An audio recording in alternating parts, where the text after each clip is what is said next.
Hello and welcome along to Mondo Chelloveck Movies. My name is John, and this video is going to be a review of A Blade in the Dark, the 4K that's just been released by 88 Films. So let's open this up and see what you get inside. Nurse, scalpel, thank you. So this is a really thick slipcover. 88 are doing these now, really nice. I wouldn't say the Vinegar Syndrome quality, but they're not far off. And I would imagine this is the newly commissioned art, and I would imagine there's an alternative art inside. Now in here you get two discs. You get the Blu-ray and you also get the 4K as well. So that's good.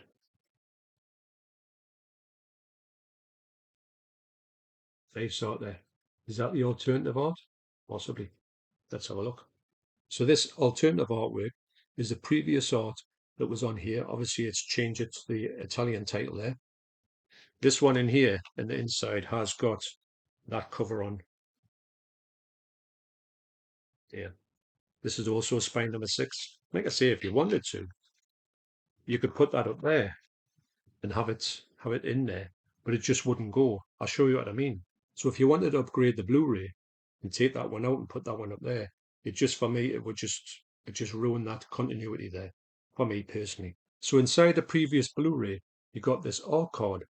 Now that's quite a good picture on there. I would imagine that could be an original artwork there, although I've never seen it before. It's a great piece of artwork, that, isn't it? So you get a booklet in here which does feature this artwork. This is a nice booklet, quite heavy. This movie is a good movie. It's a good Giallo. It's a one that not many people talk about because I think when it came out in 1983, Giallos were quite. I mean, look at this, how stylish this movie is. Giallos were quite on the downwards trend, but this is. I mean, this has got a lot. I mean, loads of text in here. You could read this one actually. It's much better than I was expecting. Actually, it's one of the best booklets I've seen for a long time.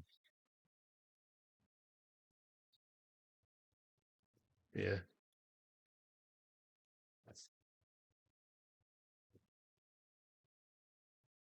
So yeah, just talking here, and I have heard in the comments below that this movie was meant to be a TV series, but that when it was put forward, it was meant to be that brutal that they said we're not going to do this as a TV series. So that's why the longer cut is called the TV version, because I think that's made up of more stuff that was maybe meant for the TV, and the shorter cut is maybe trimming some of that stuff out, so it's making it more like a movie. That's what I'm led to believe. Although I don't think I've ever seen the shorter cut, but if I have, it would have been a long time ago. So I'm not familiar with it. That's a lovely booklet, that.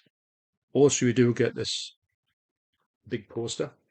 Now, this is really heavy grade poster. This smells fantastic. You know that smell you get off these? Don't know how they do it, but it's obviously the ink. But there you go. That's a nice one, actually. That. Oh, I don't know what any of it says because, well, obviously that says a blade in the dark, probably. And this new art is really nice, really good. So I'll be back in 2 seconds to share my thoughts on this 4K. So, okay, I've checked the picture quality out on the two cuts of this movie. Now, what I found on this movie, and I'll put some screenshots up to show you what I'm talking about here. I put this on, and you've got your Blu-ray and you've got your 4K. Your 4K has the two cuts of the movie, and so does the Blu-ray have the two cuts, and the Blu-ray has all the extras on. It has a couple of, well, I would say they're not special features on the 4K. They're more like commentaries and stuff like that. So if you want to get your extras, go to the Blu-ray. Now on the Blu-ray extras, that's why I've got my glasses on. £2 one below, or 2.50 one the two.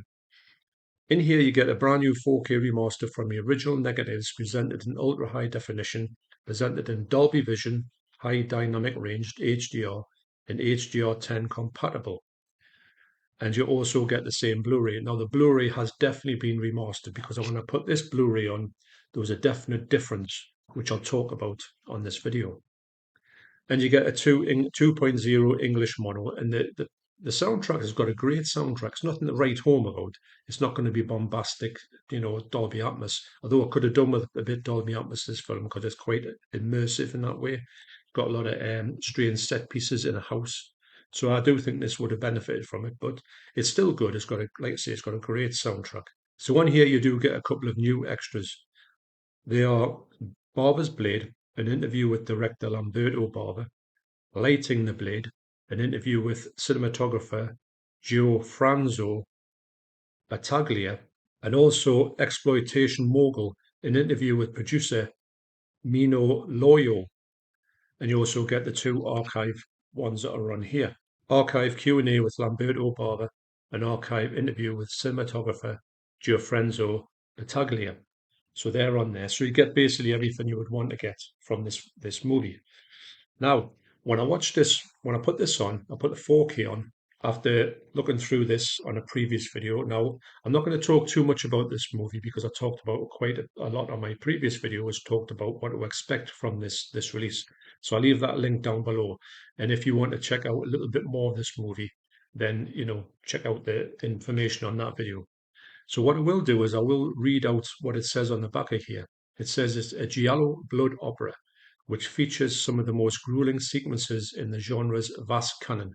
The Blade in the Dark holds up a talented composer in a spacious Tuscany retreat. Unfortunately, a maniac is prowling the immediate environment, and no one, including a heroic musician, is safe from this hack-happy psychopath's collection of dangerously sharp weapons. Try saying that after 26 pints. But yeah, so you do get co-starring, which I forgot about this, the legendary Michelle Suavi, later the director of Stage Fright and Church. He's also in Demons. Yeah, so it's got a bit of pedigree, this movie. Now, I put the 4K on. Like I say, I've got screenshots when I talk about this. And I must admit, I thought that the picture quality of the 4K was really colourful in a good way, because I thought that this one was a bit washed out. And I did think that this one had a really better picture quality for colour and sharpness. However, as you'll see on some of the screenshots, and I've kind of blown some of them up when I focus more on this aspect, and you might see it more. Now, when I put this on, has a large amount of grain in it, and it's across the whole film. Now, that doesn't put me off because I know that I've got a sharper picture quality, which it is a sharper picture quality, and also the colours on here are really nice. So it's a great presentation, but this grain structure did throw me a bit. And the reason why it happened was because on this one here, as you'll see from the comparisons, the Blu-ray ones are becoming up first and the 4K ones are becoming up second. I'll show some of the blown up ones a bit further on in this video. You will see that there's literally zero grain on this movie. So I wasn't expecting this one to be grainy. I was expecting this one to be like that, but sharper. So what makes me think this might have been smoothed out a touch? Possibly, I don't know. That's just me imagining that. And is that the thing or is that not the thing? Now, the Blu-ray on here is exactly the same as a 4K. It's got quite a lot of grain in it. So if you don't like grain or you just want a good looking Blu-ray, this one's the one to go for, which I'm surprised I'm saying that. But on Blu-ray form, do know you get the longer cut on here. You don't get the shorter cut, which is meant to be a kind of less TV movie, less like stuff that's not essential to the plot was taken out of it. That's what I'm led to believe. So I'll show you the screenshots now.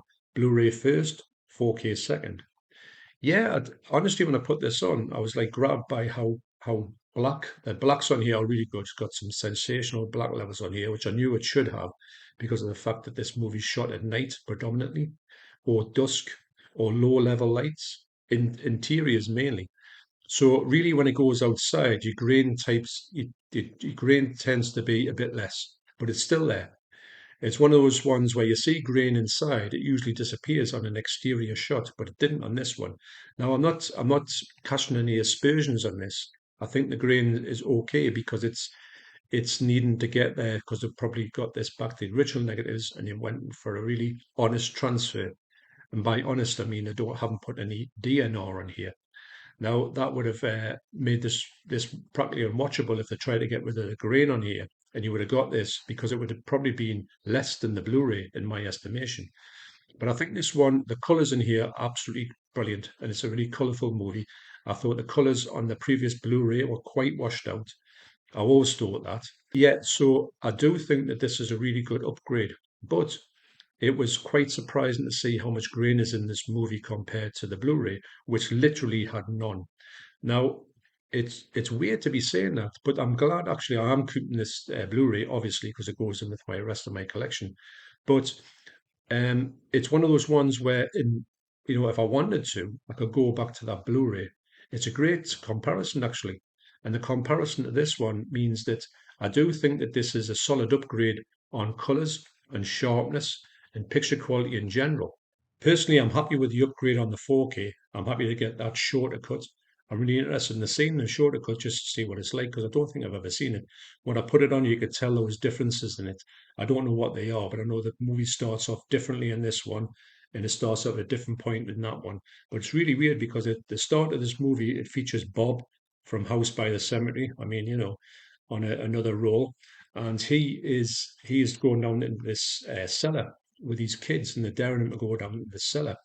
And that is actually, it turns out it is the movie that this bloke's working on for the soundtrack. That's not a spoiler, by the way. And it's weird to see him in another movie. And also, when you see it in this one, it's quite grain heavy going down the cellar. And in this one, there's literally zero grain. But it doesn't look like it's been smoothed out or anything, but it must have had some kind of smoothing because it's just weird how this has got zero grain and looks good. And this one has got a lot of grain in some places, and it's all over the movie. If you don't like grain, you might not like this transfer. I personally don't mind grain if it's there for a reason.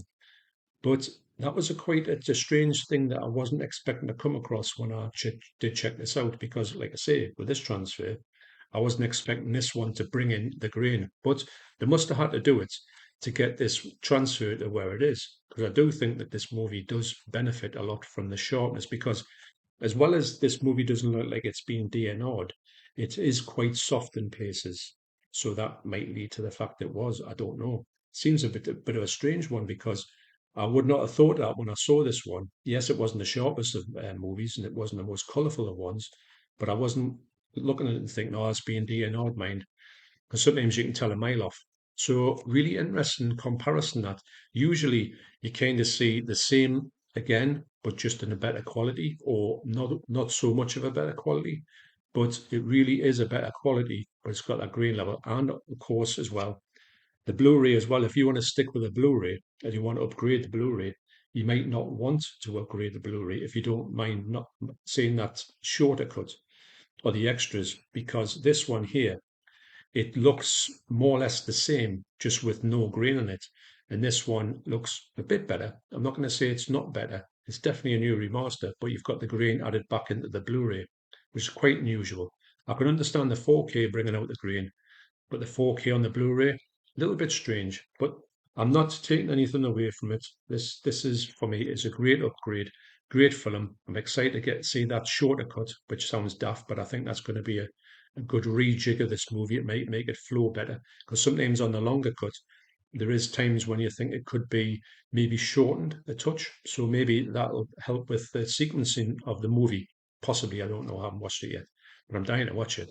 Anyway, so that's my thoughts on this 4K. I think it's a great upgrade. I think it's a solid upgrade. I think it's one that I'm happy I've got. But do be aware that you do get this new element of grain added into the movie, which I think can work with the movie. And if you're a grain hater, it might put you off slightly. And don't forget when I show you them screenshots, I've blown the picture up quite a bit just to show you how you can see the grain in it. It's not like the smooth picture that you've got on the other one, in the backgrounds and stuff like that. But I do think the details on the face and the colours is a really big upgrade. And obviously the colours, the bloods and everything, they are sensational. So, bit of a mixed bag, that one. One that I am glad to have, but you might need to know about those few little caveats to make you make a decision on this one if you want to go for it or not. Bear in mind it's £30. It might be a bit one you might want to wait for if it comes down in price. Anyway, that's the way I look at it. So, thanks for watching. You take care, and I'll see you in the next video. Cheers.